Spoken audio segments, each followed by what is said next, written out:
So let's say there's a quality issue on the floor. You're constantly having issues with in production. You're not getting the right stuff out. Could be all sorts of reasons for that. There's probably some people implications in there. Just from that one issue, you could think of 4 or 5 different HR-related people things that you could go after.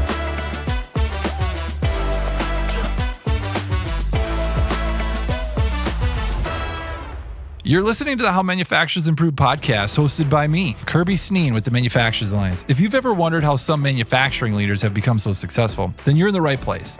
In each episode, we cover the successes and lessons learned of industry leaders, and then I break it all down into actionable insights so that you can use them to make improvements. This episode is all about developing high-performing HR teams and features HR executive Dale Fruehauf. Enjoy.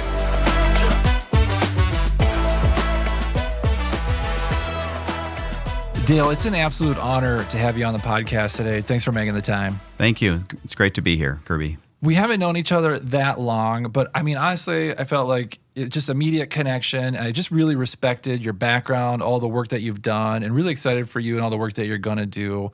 And so have gotten to know you pretty well, over the last few months. But would you bring everyone else up to speed on your background before we get into some of these questions around HR and HR strategy? Sure, I'd be happy to, Kirby. Yeah, it was great meeting you, and I've enjoyed our relationship as well.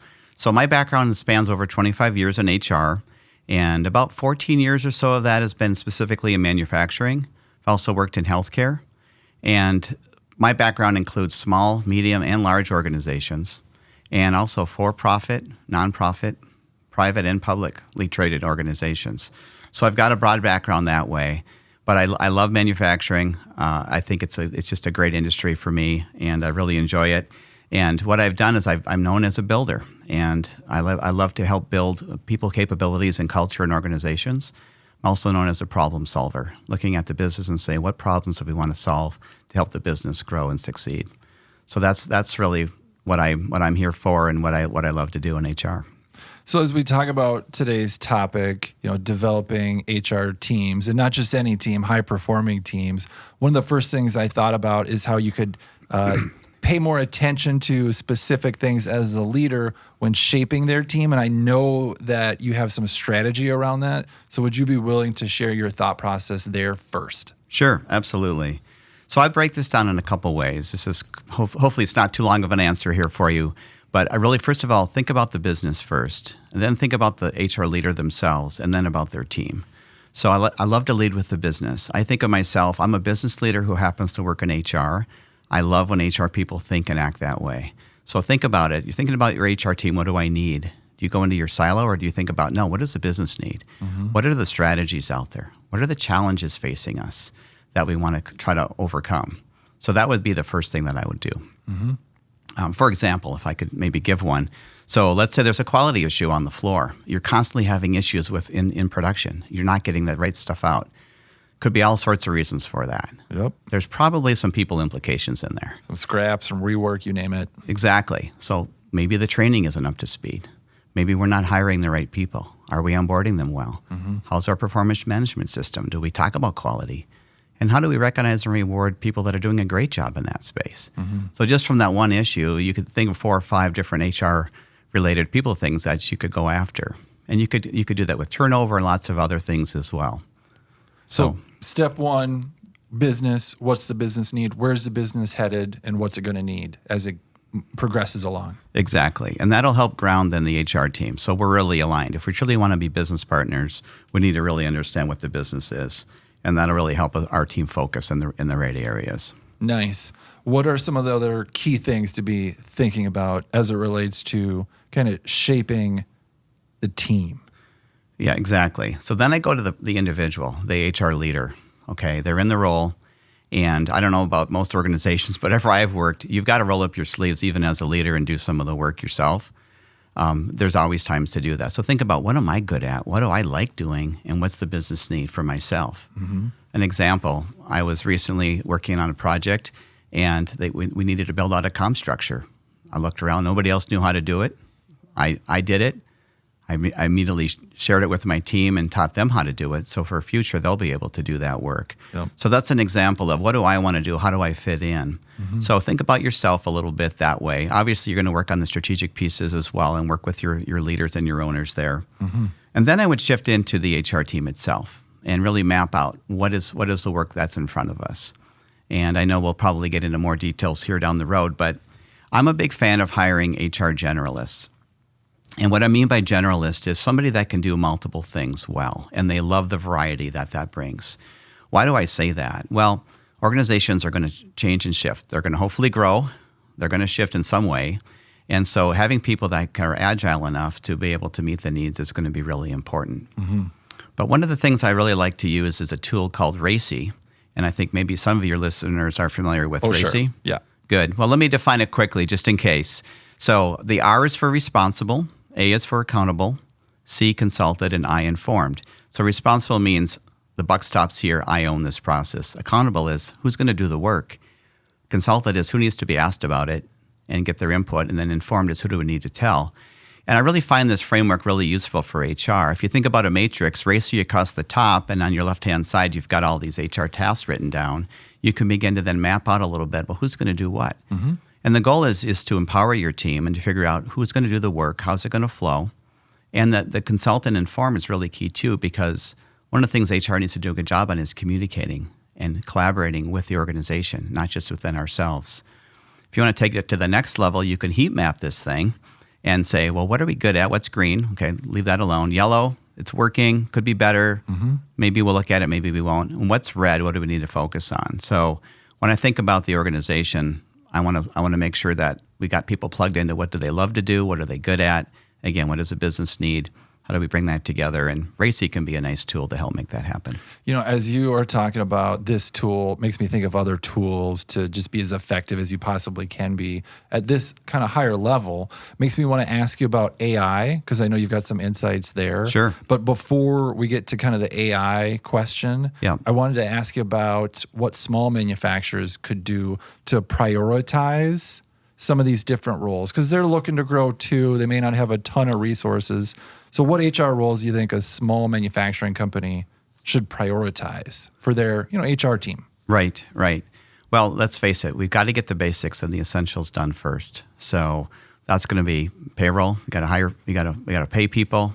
We got to hire people. So hiring.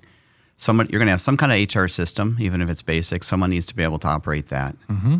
HR compliance is key. Mm-hmm. We've got to be legal and compliant. And these days, that is a mouthful, in my opinion. It is. And part of HR's job, hopefully it's not too much of our job, is to help keep the company on the straight and narrow, mm-hmm. and to not have compliance issues. When it comes to leave administration, there's so many I even think of I-9s issues these days. Like, do you have it all organized and buttoned up? Exactly.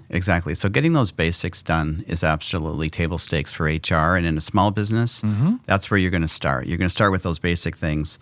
And then you think a little bit about employee relations as well. And benefits administration are also important. And typically, HR owns some kind of training and may not be as robust in a smaller company, but onboarding is so important, right? We see the highest turnover with our new hires. And why is that? Generally because we're not onboarding people well. So if HR can help with that, I think those are really important. Then there's another category I would call value-added tasks. I don't call them non-essential, but they're things like engagement strategies. How are we engaging our people? How are we retaining our best talent? Mm-hmm. Leadership development, employee development. How are we developing our people further? And then, even the people strategy itself. The CEO or owners, I'm sure, are going to be very involved in a smaller company, but hopefully HR is at the table as well and being able to contribute to that, at least giving the voice of the employee back in that situation. You're giving me kind of a visual in my mind of the entire process or the employee life cycle and the degrees to which an HR leader has that spelled out and how much definition there is. It's almost like, at a small company, it might be like 720p, in terms of definition. At a large company or mid-sized company, it's got to be 1080p. And then those large companies, they need it in 4K, right, in terms of how articulate exactly that employee life cycle is. Yeah, that's a great point. And I didn't get real specific with the RACI, but the way I do the RACI is the employee life cycle. I start with the employee brand at the top. Okay. Who are we? Because that even predates or comes before sourcing. Mm-hmm. What's our brand? Then what's sourcing? Then hiring. then onboarding. You kind of go down the list there and just think logically with that. It's a nice way to create a flow for your organization and think about it. And you might say, you know what, we're not going to be able to do some of the things right now and that's perfectly fine. Yeah. Every organization is resource constrained.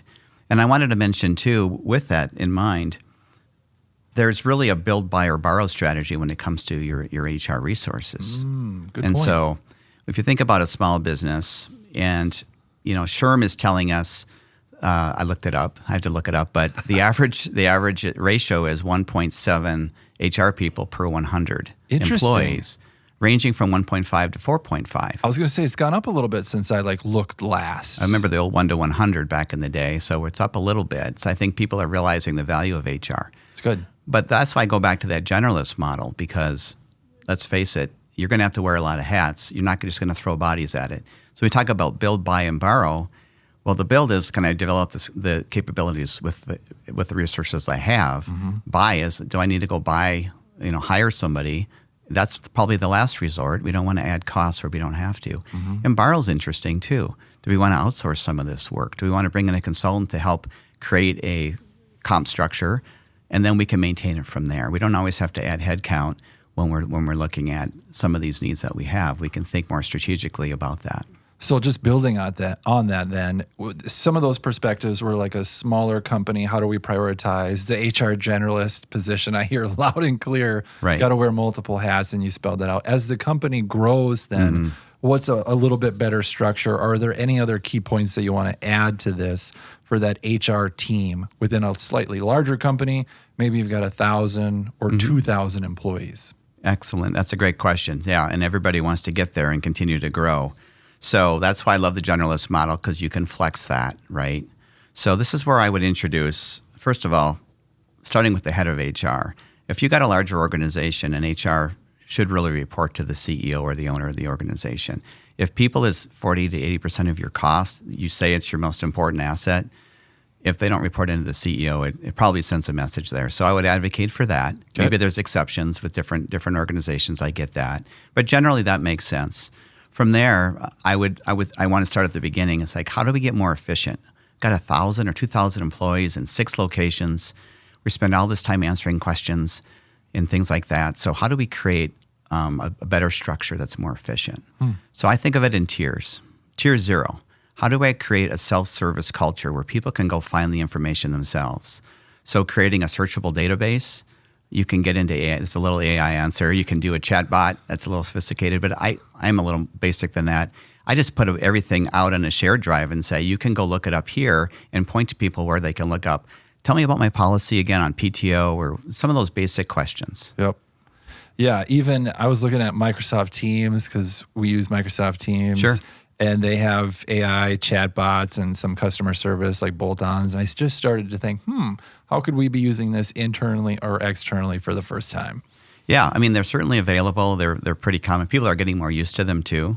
I think there's a little more user acceptance, which is so important. So back to your question. So tier 0 is that self-service, however you want to do it, AI or just getting that information where people can go get it themselves, teach them how to fish. And then tier 1 is who's going to answer the calls that they can't do through self-service. That's going to be your lower level basic, help me with my payroll issues or whatever that is. From there, then we get into more of an HR business partner model. This is where I like to see HR people really coaching and advising our leaders. How do we help them be more effective?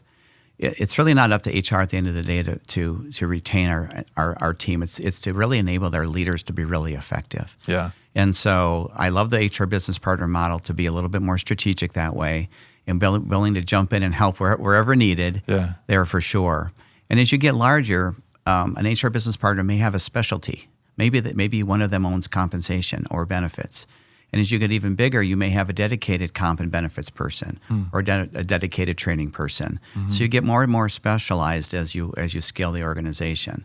So the generalist can turn into a business partner. The business partner can have a specialty on the side in the corner of their desk until it falls off their desk and we got to hire somebody, right? And then you continue to scale that way. So that's kind of how I would generally want to evolve the HR structure.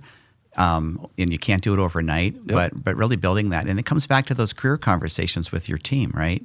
well, what do you want to do? What are you good at? What does the business need? If you can get those three circles to intersect, you're going to have a good team that's going to be engaged. Yeah, absolutely. I love how concise you were. Like, I'm 100% with you. You know, in terms of that generalist turning into that business partner that could then be even the coach or the mentor for, the frontline leaders. Right. I think there's so much power in that because oftentimes people will say, okay, well, the business is pretty good, but I'm leaving because of the boss. Right. And so they can help solve that problem. Exactly. And help that relationship like really flourish. Yeah, I have a saying, the truth is on the front line. And so everybody on my HR team, I expect them to be out on the floor, if there is a floor to be out on, and go talk to the people and find out what's going on and bring in that voice of the employee back. And if there is noise about a supervisor or something, yeah, let's help them. Let's help them be successful, because you're right, they're going to stay or leave probably because of them, not because of HR. They might like HR, they may not. Hopefully they do. Yeah. But it's that frontline leader that's so key to the whole equation. So I think I know the answer to this next question because of your vision and how articulate you are with the vision and where HR could go and how it can drive the business forward and support that movement. But what's your secret to attracting top HR talent? Do you need new ideas and fresh perspectives to help take your HR team to the next level? Avoid spending hours on the internet and do what our top members do. Learn from a group of peers that you know and trust by joining our HR management or HR executive peer group. Click the link in the show notes to see if you qualify and attend a meeting as our guest. So, no, that's a great question. For me, it's about the reputation of the HR leader first and foremost. So, you kind of get known out there a little bit in the market. That's why I hope I'm known as a builder and as someone who cares about their people, and so and someone who really develops their team. I've had people follow me from a couple companies, to the next company, which is to me is a huge thing. But it's also having that trusted network. So who are my peers out there or network people that can recommend people to me, people that I trust? So I really rely quite a bit on that. The other thing on the external market, social media is so important. So what are your Glassdoor scores? What's your CEO rating? How is it? How are you doing on Indeed? And if you're not doing well, you can be a little intentional about improving those marks there. So let's face it, people go out there and look, they check it out. 2.5 stars. Do I really want to go there? Yeah. Now, I'm attracted to challenges. I like to come in and fix things, as you know, but sometimes you have to think about that. So I think that's a big part of it. And then just being generous for myself, I love developing my team to be as great as they can be. Yeah. So if I leave, it's okay, because they're going to be in good hands. They're going to have developed themselves. And so if you create career paths for people like we just talked about too, that really creates that stickiness for people to want to stay and be attracted in the first place. Yeah, I mean, in a way, we're all working ourselves out of a job, right? As we get older and mature and develop the next generation. Right. And so to equip them to be in a good spot to do just the same for their next generation is always a good thing. Okay, so I want to just tease this out a little bit further. So that was kind of the vision question and how do you attract. Now you got the team high performing. Now how do you essentially keep them engaged, right? How do you reward? How do you recognize? What are your thoughts around that? Yeah, again, it depends a little bit on the structure, but I like daily huddles. I don't do them every day, but I do them a lot. It's part of my lean background. I just love that. What's going on? Real crisp, right? What are the issues today? Those quick touch bases set up the day. I'm a fan of spot awards as well, and so just thanking people spontaneously. Sometimes in those huddles, I found it's interesting. I've written handwritten thank you notes. It's old school, but when you see your employee who has them pinned up on their wall, it's like, wow, that means something to them. Yeah. That's so cool. So I still like the handwritten thank yous, and certainly recognition. For me, and I've learned this from my team a couple of times the hard way, people like to be recognized in different ways. There's people on my team that they would shudder if it was a public praise. They don't want it. But they have ways that they like. Some people like gifts. I had one person say, "I like gifts." He was very one of those blunt kind of people. How do you like to be recognized? Gifts. I'm like, okay, figure something out. So I bought him a lot of gifts because he was from and he took over from my role when I left. So that can happen, and it's really fun. So and now also asking CEOs and others to recognize your team. Yeah. The other piece that I wanted to bring into this is because if HR is doing a great job recognizing their team, but the rest of the organization's not, that's kind of a awkward situation. So having a recognition program of some sort within the organization, integrating with that. There's organizations like Achievers is one. Even Paylocity, an HR system, has a built-in recognition program that I used at my last company. I've heard Terry Berry's pretty good. Terry Berry is ranked number 1 in a recent survey. I just read that. Okay, yeah, great. Yeah, they've really reinvented themselves there. So a lot of good tools out there to create peer-to-peer recognition. You can like the recognitions, all that fun stuff. Yeah. You get points, you get rewards for that. So I think that's good, as long as it doesn't eliminate the human thank you. Yes, good point. So when I've done a lot of focus groups with people and I talk to them about recognition, most people come back to say, I just want people to say thank you for my work. Yeah. Yes, cash is great, awards are great, but just say thank you and mean it. Yeah, and if you could be specific, like call something out, the more specific you can be, the better too. Exactly. Like even if it's like, hey, thanks for cleaning up, the workstation at the end of the shift, because when the next shift comes in, there's a sense of pride and like they really know that someone else is picking up, and then they want to do the same for the next shift that comes in. It's so much more powerful than thank you for all you do. Yeah. Which it doesn't really mean a lot, right? So I love this. I love being specific with that. I think that's a really good call out. Okay, let's go full circle here then. As individuals graduate out of the organization, maybe it was voluntary, maybe it was involuntary, whatever the thing may be. How do you tap into that alumni and really build company advocacy to the best of your ability? I love that question, because my theory is alumni are very, very much an untapped resource for organizations. So, quick story, I worked for a larger organization. I say that because we were over 7,000. So we had data. That's why I bring that up. And we actually did a survey of alumni that we could get a hold of. How many of you would come back and work for us again? And first of all, we got a 20 to 30% response rate just from asking the question. Nice. So, and we had a lot of alumni with that many, regular headcount. And so, and they said under the right circumstances. Well, then that's what starts the conversation. How can you come back? What needs to be different? What are you looking for? And you begin to have the right kind of conversations in hiring those people back. So that's one. That's one idea. Okay. Obviously, in reaching back out, I call it a welcome back strategy, and I have used this and it works. Call the person in 3 to 6 months. If they were a regrettable loss, as we like to say, ask them, how's it going? In other words, was the grass greener? Really? Right. Yeah. And sometimes it's like, actually, no, it's not so green over here. And you get to, and they want to come back. So I've seen that happen before as well. As far as pure alumni, just reaching out to them, there's LinkedIn groups that you can set up, and that's a great thing. They can comment on job postings, things like that. But one of my favorite things to do is to bring back retirees, people, and have them mentor a young leader. Smart. It brings back, it ties the old to the new, and it helps build for the future. And it's kind of almost a mentoring kind of program there. Or even bring them back as consultants sometimes too. You got work to do, and they've got a skill set they're looking to do. People that do the hard stop, I'm going to retire after working straight for 40 years, they usually struggle with that. They want purpose, and this can bring them purpose. I often hear from individuals. I mean, it's usually around 65, right? But I'd like a soft landing into retirement. I hear those words a lot these days. Yeah, I think it's true. And when we don't do that, I think it can be challenging for folks. So I think it can be a win-win to leverage that. So that's why I like that question so much. And even bringing that back in for a company picnic or something. Just have a few more plates and bring them over. People love that.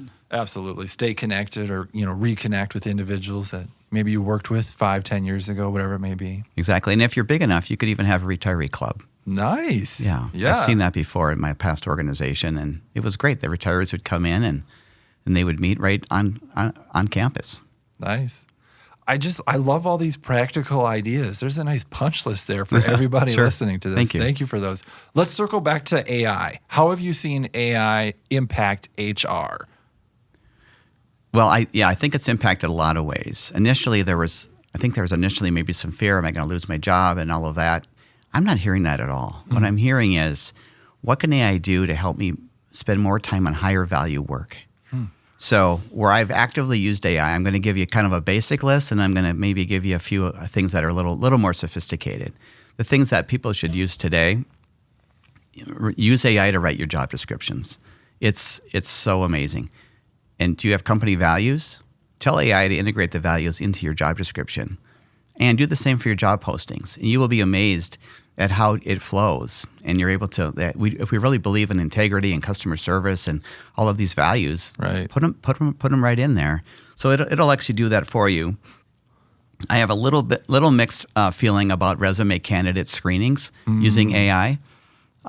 There's always nuances that sometimes get missed, but I think it's not a bad thing if you're a large organization to try it and to experiment with it and see. You want to watch out for biases as well, but I do think candidate screening can certainly be there.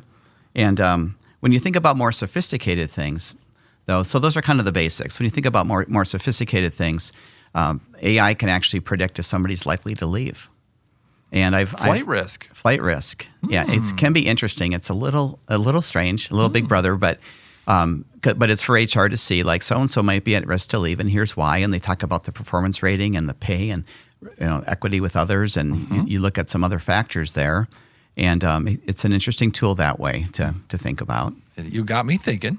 Yeah, I know. What are those algorithms there? Yeah. But the other one is everyone's doing engagement surveys now, and it's really powerful to have written comments to give context to the answers, right? But when you have lists and lists of those, it's overwhelming, to get all that, to kind of summarize that. Oh, yeah. And the stay interviews, too. I mean, sometimes it can just really add up. There's a lot there. Yeah, so taking all that data and just having AI summarize it for you, it could be powerful. I still like to go back and read the source material, but if I'm giving it to senior leadership, we don't have a lot of time. Here's the punchline. Here's the top 3 issues that we need to work on. It really helps bring it forward on that. So I think that's really we do really that with tool. This podcast. We're going to take everything that we just talked about. We're going to punch it out to AI. We're going to say what is the most not important, but like what's the word I'm looking for here?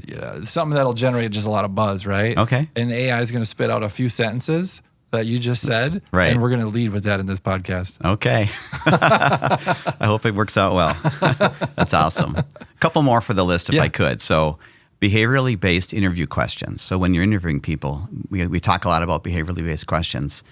Throw the job description in there, say create me some behaviorally based interview questions from the job description. AI will do that for you. Nice. Super easy.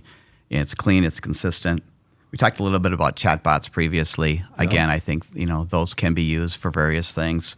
But I think we just scratched the surface. I think there's a lot more that can be done. Can we pause for a second? Are chatbots ever going to do interviews? Phone or equivalent? Is that coming? Yeah, it already is here. Oh, it's okay. Yeah, I've already seen it a little bit. What's your take? It's more of, I call them knockout questions. So it's but they'll probably get more sophisticated to your question. I don't think I've seen a more sophisticated interview. It's more like, do you have this much experience? Do you have this? Do you know this? Do you know this? And then it just sort of summarizes it as if it's a person, but that's what I've seen so far. But yeah, I could see that happening. I think for super large organizations, it might come into play, but I wouldn't see it happening. I'm seeing it on the sales side, talking to customers. It's getting pretty good. Okay. Like in terms of canvassing to see qualifications for fit, and then a real person picks up, or in some cases, close the deal. Okay. More transactional. Yep. But we're really getting there. Yeah, it's interesting. And I was just talking to an executive recruiter. She's been doing it for 20 years. Last night we were at a fundraiser, and she's like, I still want that human touch. I can read things that AI can't pick up. There's nuances there that they just don't know that my experience can pick up. And she looks for the possibilities in people. And sometimes I think it's more about screening out than screening in. So I might be a little old school and biased on that. I'm not against it. I just think we always want to have people looking at the process to say, is this working, evaluating it, not blindly using it. Yeah. I think we just need to be careful. Well, and the most effective form of communication is in person. It is. You Absolutely. pick up so much more. That's why it's so valuable to have you here and talk to you. Right. Yeah. Versus Teams or whatever. Yeah. Or just online. Yeah. Like you just pick up and learn so much more.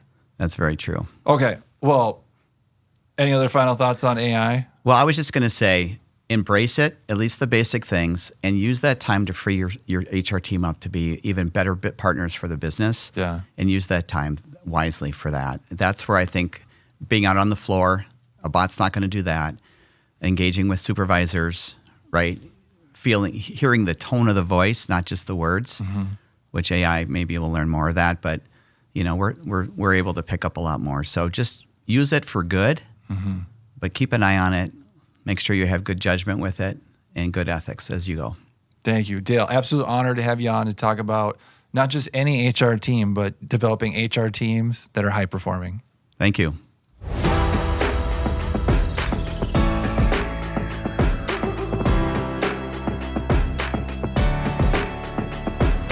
I'm Kirby Sneen with the Manufacturers Alliance, and this is the How Manufacturers Improve podcast. If you liked learning these high-level best practices from experienced peers, and you want your team to be able to access more in-depth process improvement and leadership training and education, I'd invite your company to become a member of the Manufacturers Alliance. To learn how top manufacturers are using their Manufacturers Alliance membership to develop their people, improve processes, and get better results, go to mfrall.com or just click the link in the show notes. Thanks for listening.